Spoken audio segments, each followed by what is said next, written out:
मैं शमशेर खान, सह आचार्य गणित, राजकीय कन्या महाविद्यालय चोमू। आज है, कल अपन पिछली क्लास में अपन ने पढ़ा था कि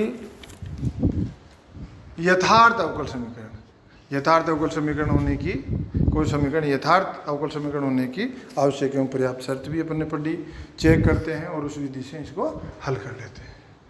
आज पढ़ेंगे कि अपने को जो रूप दे रखा है उससे वो यथार्थ अवकल समीकरण की शर्त को पूरा नहीं करती है, अर्थात यथार्थ अवकल समीकरण नहीं होती, पर यथार्थ अवकल समीकरण में समानीत की जा सकती है।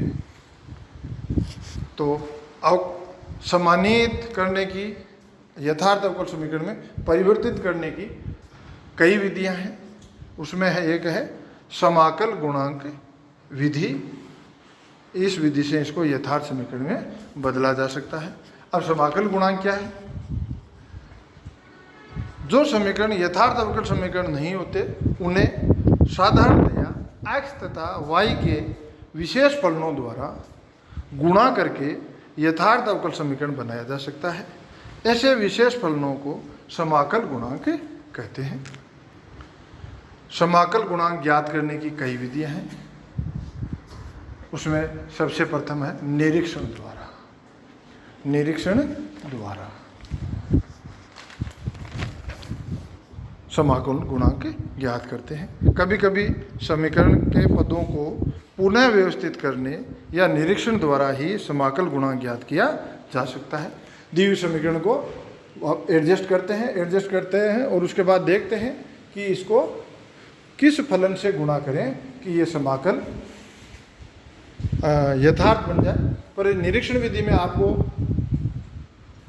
मतलब थ्योरेटिकल बात दूसरी है, प्रैक्टिकल बात यह है कि निरीक्षण विधि में अपन क्या करते हैं कि उसे इस प्रकार व्यवस्थित कर देते हैं अवकल समीकरण को कि एक किसी फलन से गुणा करने के बाद वो समाकलन योग्य बन जाए, समाकलन योग्य बन जाए।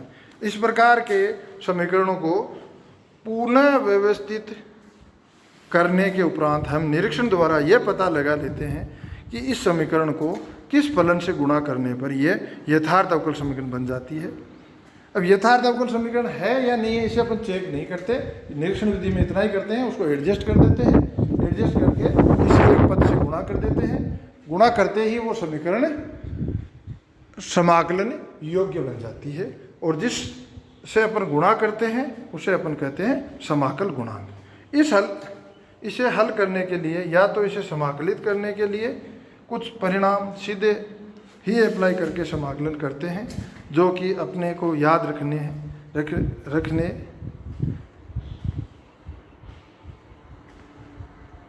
हैं, आगे के पेज पर है, अतः इन्हें याद रखना है। सॉरी, इसमें थोड़ा लिखने में है तो आप लोग इसे समझ लें कि कुछ परिणाम अपने को सीधे याद रखने हैं जिन्हें अप्लाई करके अपन समाकलन योग्य समीकरण को बना सकते हैं।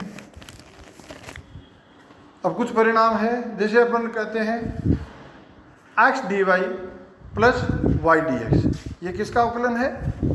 x y का। तो अपन x dy plus y dx को अपन लिख देते हैं डिफरेंशियल ऑफ x y। तो ये पद है समाकलन योग्य हो गया।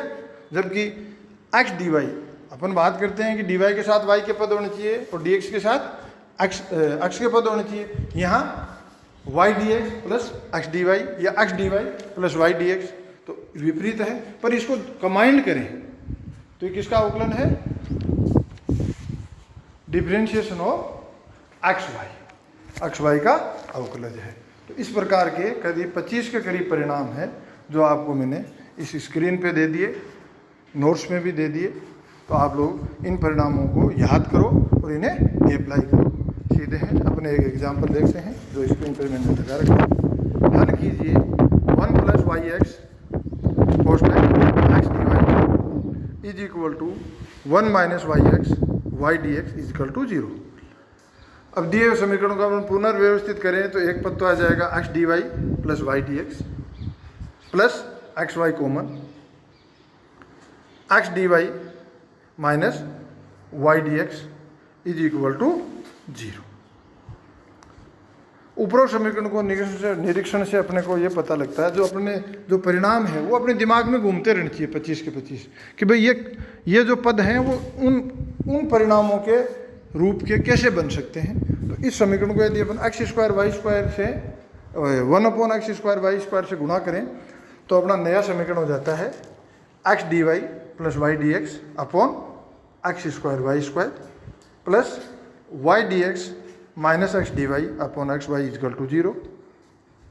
या ये पहला जो पद है स्टेप है, ये किसका अवकलन है, डिफरेंशिएशन ऑफ -1/xy। ये दिए हुए जो परिणाम है कि मैंने फोटो लगा रखी है उसमें दिए हुए हैं, तो इसे अपने को ध्यान में आना, अगर वो परिणाम याद है तो अपन आराम से इन्हें अप्लाई कर सकते हैं। तो ये पहला पद है, ये डिफरेंशिएशन ऑफ -1/xy। दूसरा परिणाम है differentiation of log y/x is equal to 0। समाकलन करने पर, अब समाकलन करेंगे तो इनका जो डिफरेंशिएशन है वो हट जाएगा, तो -1/xy plus log y/x is equal to c, जो कि अभीष्ट हल है। तो ये जो निरीक्षण विधि है ये अपने को काम में लेने के लिए ये 25 के करीब रिजल्ट हैं, इनको आप याद करो। इन जितने भी रिजल्ट जो परिणाम है 25 के करीब, इनको एक एक को आप सोल्व करके देखो कि क्या ये इस रूप मतलब सही है। कुछ ये सीधे से हैं। अब जैसे एक परिणाम है अपने पास x y dx minus x dy upon y square, तो ये किसका डिफरेंशिएशन है, differentiation of x upon y, differentiation of x upon y। इस प्रकार ये 26 के करीब है, इनको आप आराम से सोल्व करो, एक बार डिराइव करके देखो, फिर याद करो, फिर इन क्वेश्चन में जितने अप्लाई करोगे तो ये आपके बिल्कुल क्लियर हो जाएंगे। धन्यवाद।